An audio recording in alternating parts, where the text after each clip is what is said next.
नमस्कार. Raut and food ॲग्रोमध्ये आपलं सर्वांचं स्वागत आहे. हे माझं गोट फार्म आहे. याच्यामध्ये सोजत जातीच्या आणि 3-4 गावठी ह्या बकऱ्या आहेत.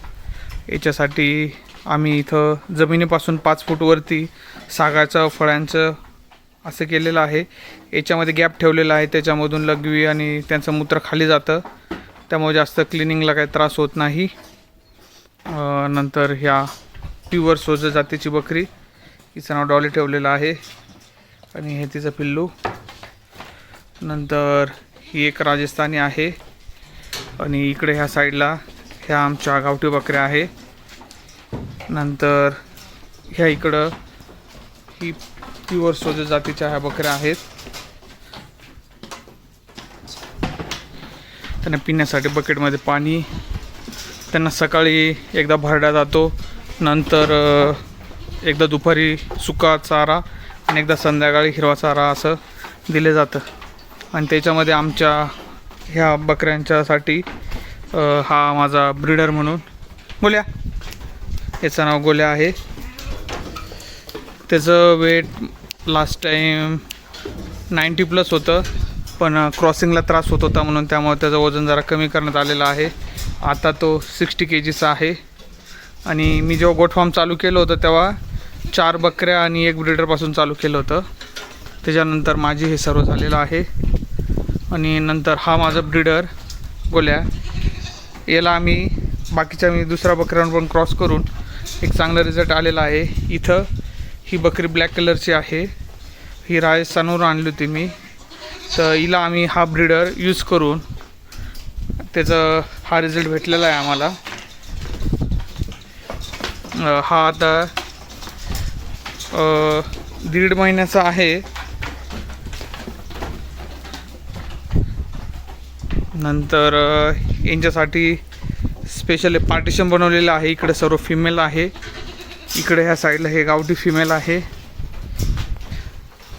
नंतर ह्या साईडला हा एक ब्रीडर आणि हे अजून हे 2 मेल आहेत जे तयार केलेले आहे. हा आमचा मेन ब्रीडर. आणि याच्यामध्ये आम्ही आणि ही डॉली, हिचा सर्वात पहिलेचा रिझल्ट हा होता, सोना सोना. आणि त्याच्यानंतर सेकंड टाईमचा हा त्याचा रिझल्ट आहे. गोल्या क्रॉस केल्यानंतर माझा ब्रीडर खरी खरी. हे माझे असे छोटेसे गोट फार्म आहे. अजून एक व्हिडिओमध्ये टाकतो मी की काय काय टाकतो त्यांना. सकाळी भरडा काय टाकतो, कसा टाकतो, काय टाकतो त्यासाठी. आणि त्यांचं सर्वांचं वॅक्सिनेशन मी केलेलं आहे. प्रत्येक वेळेस त्यांचं एक वॅक्सिनेशन करावं लागतं आपल्याला, त्या पद्धतीने त्यांचं वॅक्सिनेशन केलेलं आहे, काही रोग वगैरे होऊ नये. आणि ह्या अशा फळ्या या लावल्या सागाच्या लावलेल्या आहेत. सागाचं लावण्याचं मेन उद्दिष्ट असं असतं की यांच्या लघवीमध्ये बेसिक कंटेन असल्यामुळं बाकीच्या फळ्या खराब होऊन जातात, पण या सागाच्या वगैरे फळ्या लवकर खराब होत नाही. आता ह्या माझ्या फळ्या टाकून मला जमतेम 3 ते 4 वर्ष झालेले आहे. अजून फळ्यांना काहीच प्रॉब्लेम झालेला नाही. आणि याच्यामध्ये क्लिनिंगला पण जास्त त्रास होत नाही. डायरेक्ट आम्ही सर्वच्या सर्व याच्यामध्ये पडून जातं, लेंडी वगैरे, नंतर खाली उरलेला गवत, नंतर लघवी मूत्र त्यांची खाली जाते, त्यामुळं जास्त क्लिनिंगला त्रास होत नाही. आणि चांगलं त्यांना रोगराई पण येत नाही. आणि व्हेंटिलेशनसाठी ह्या साईडला असं ओपन ठेवलेलं आहे. ह्या साईडने एक साईड असं पॅक करून घेतलेले आहे. हा माझा ब्रीडर गोल्या, हा आता 2.5 वर्षाचा आहे. खूप चांगला रिझल्ट भेटतो मला याच्याकडून. खूप लहान 4 महिन्याचं पिल्लू आणलं होतं मी, तिथून मी त्याला आता इतका मोठा चांगला झालेला आहे. क्वालिटी बघू शकता आपण त्याची.